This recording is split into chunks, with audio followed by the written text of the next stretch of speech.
Finally বন্ধুরা, চীনের সেনাদের না তো রাতে ঘুম আসছে আর না তো গালওয়ান ঘাটিতে যে মার চীনা সেনা খেয়েছে সেই মারকে তারা নিজের মানুষদের মন থেকে বের করতে পারছে। এই কারণেই চীনের সেনাদের আগামী দিনে নতুন প্রোপাগান্ডা নিজের জনতাদের সামনে আনার জন্য তৈরি রাখতে হয়। কারণ যদি তারা প্রোপাগান্ডা না ছড়ায় তাহলে সত্যটা যে এক না একদিন সবার সামনে চলে আসবে। সদ্যই আপনারা চীনের সরকারকে দেখেন যে গালওয়ান ভ্যালির পাথরকে তারা দেওয়ার কথা বলছিল। এখন চীনের সেনাদের জন্য এবং চীনের মানুষদের জন্য একটা নতুন তীর মার্কেটে ছেড়ে দেওয়া হয়েছে। কি ধরনের তীর? তীর হলো চীনা সেনার কামান্ডো রয়েছে কুই ফাবাও। বন্ধুরা, বেসিক্যালি গালওয়ান ভ্যালির যে ক্ল্যাশ হয়েছিল, ভারতের ভারী হাতের একজন সেনার আঘাত চড়েছিল। ভারতের ভারী হাতের যে সৈন্য রয়েছে না, যদি তারা একটা থাপ্পড়ও চড়িয়ে দেয় না তাহলে মাথা থেকে রক্ত বের হওয়া সাধারণ ব্যাপার। ওই সিচুয়েশনে ওই ভারী হাতের সেনা ধাক্কা খায় আর তারপর তো আমাদের ওই সেনা তাকে উল্টো ধাক্কা মেরে দেয় আর তারপর তো চীনের ওই সেনার হেড ইঞ্জুরি হয়ে যায়। অনেক মাস ধরে চীনের হাসপাতালে তার ট্রিটমেন্ট চলে আর এখন সে শেষমেশ চাঙ্গা হয়ে গেছে।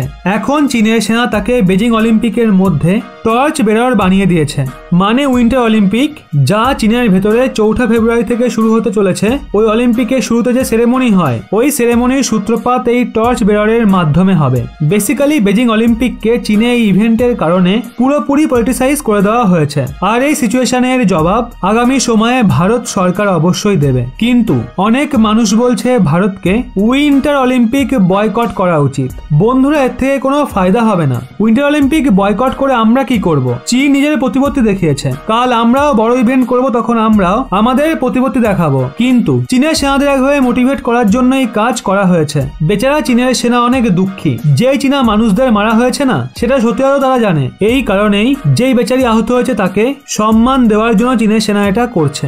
এই ব্যাপারটা ভারতীয় সেনাও বুঝতে পারছে। কিন্তু এই কথাটা আপনারা এখন জানতে পারলেন। এখন বন্ধুরা, চীনের সেনা কিভাবে ভয় পেয়ে আছে। সদ্যই ভারতের একটা ছেলেকে চীনের সেনা জঙ্গল থেকে তুলে নিয়ে গেছিল আর 9 দিন পর তাকে ছেড়ে দেওয়া হয়। আর ছাড়ার পর এটা জানা যায় ওই ছেলেটাকে প্রথম দিন অনেক টর্চার করা হয়, এমনকি ইলেকট্রিক শক পর্যন্ত দেওয়া হয়। আগে হ্যাঁ, স্ক্রিনে আপনারা আর্টিকেল দেখতে পারেন।